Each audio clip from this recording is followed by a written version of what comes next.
দর্শক, বাংলাদেশে আওয়ামী লীগের রাজনীতিতে নিষেধাজ্ঞা রয়েছে, তাদের কার্যক্রমে নিষেধাজ্ঞা রয়েছে। ছাত্রলীগ একেবারে নিষিদ্ধ সংগঠন হিসেবে বর্তমানে রয়েছে। এরকম একটা পরিস্থিতিতে আন্তর্জাতিক অঙ্গনে আওয়ামী লীগ নানা ধরনের লবিং করার চেষ্টা করছে। ভারত কতটা আওয়ামী লীগকে সহযোগিতা করছে সেই ব্যাপারে ইদানিং বেশ সন্দেহ দানা বেঁধে উঠেছে। তখন আওয়ামী লীগের আন্তর্জাতিক লবিং কতটা কাজে দিচ্ছে। তারা অনেক আগেই লবিস্ট ফার্ম ইউকের যুক্তরাজ্যের একটা বিখ্যাত লবিস্ট ফার্মকে নিয়োগ দিয়েছিল তাদের পক্ষে লবিং করার জন্য। তারা বেশ কিছু জায়গায় সফল হতেও আমরা দেখেছিলাম। এবার যে ঘটনাটা ঘটলো সেটা হচ্ছে যে প্রায় 200-র কাছাকাছি আইনজীবী, আন্তর্জাতিক আইনজীবী, তারা জাতিসংঘে আবেদন জানালেন আওয়ামী লীগের নিষেধাজ্ঞা যেন প্রত্যাহার করে নেওয়া হয়, সেটা যেন তুলে নেওয়া হয় এবং জাতিসংঘ যেন বাংলাদেশকে চাপ প্রয়োগ করে।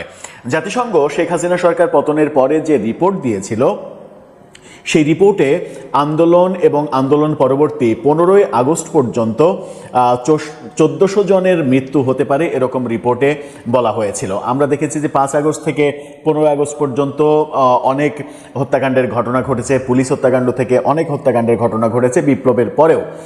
কিন্তু আমরা বহুভাবে প্রফেসর ইউনূস সরকারকে দাবি করতে দেখেছি যে আন্দোলনেই এই 1400 জন মারা গেছে।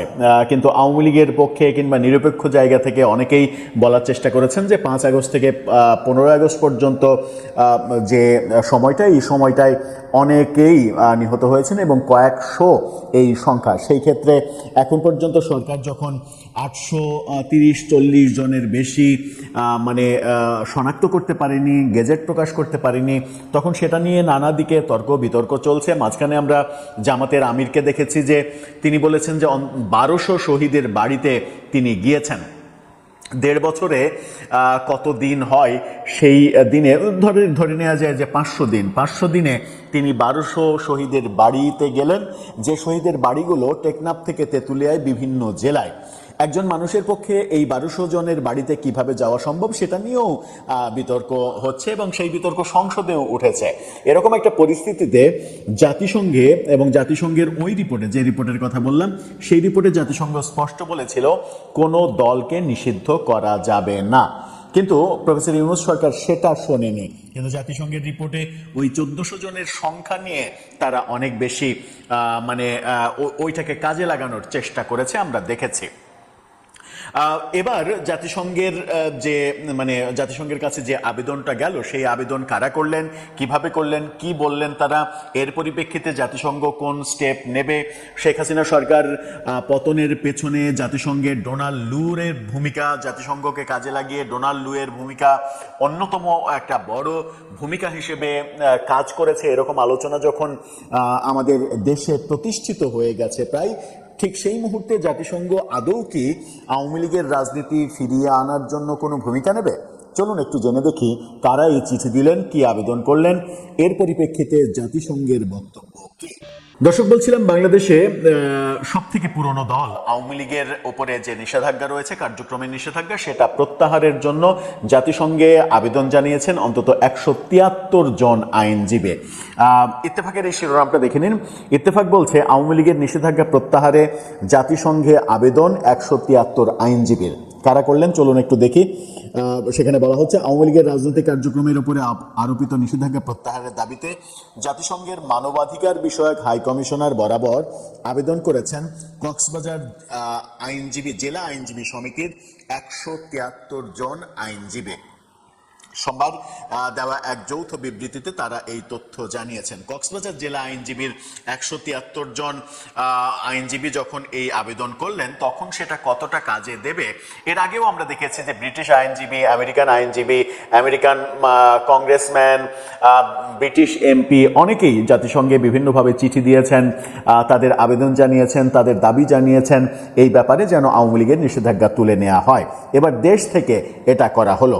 বিবৃতিতে আইনজীবীরা বলেন, জাতীয় সংসদে পাশ হওয়া সন্ত্রাস বিরোধী বিল 2026-এর মাধ্যমে দেশের অন্যতম প্রাচীন রাজনৈতিক দল আওয়ামী লীগের কার্যক্রম নিষিদ্ধ করা হয়েছে, যা সংবিধানের 38 অনুচ্ছেদ ও মৌলিক অধিকারের পরিপন্থী।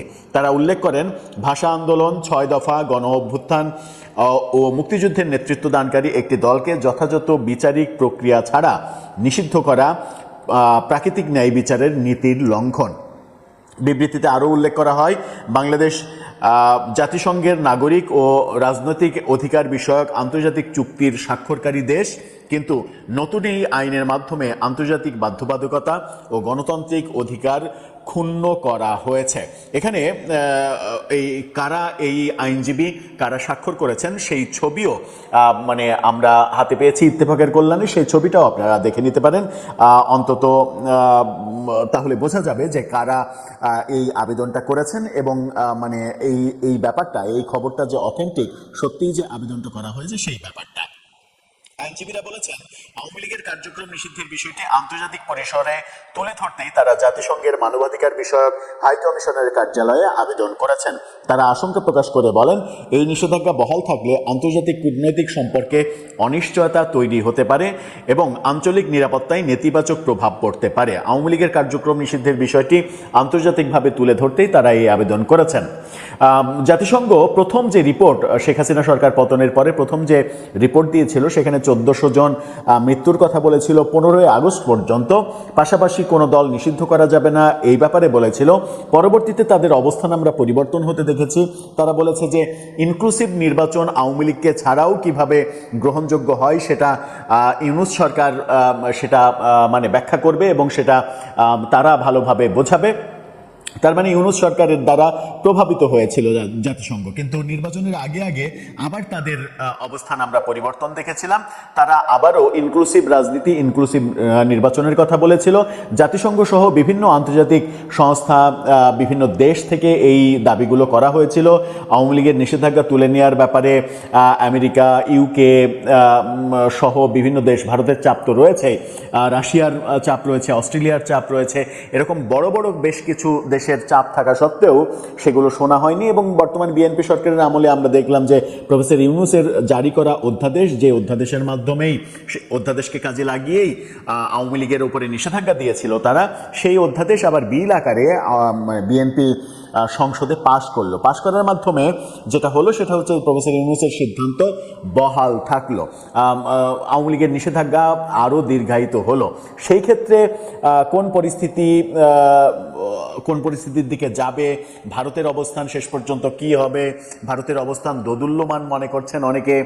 শেখ হাসিনা সরকারের পতনের পেছনে আমেরিকার মাধ্যমে ভারতেরও একটা নীরব সম্মতি ছিল, এরকম রিপোর্ট যখন ভারতীয় গণমাধ্যমে দিচ্ছে, তখন আওয়ামী লীগ আন্তর্জাতিক লবিংয়ে কতটা পেরে উঠবে সেই প্রশ্নটা নতুন করে উঠছে।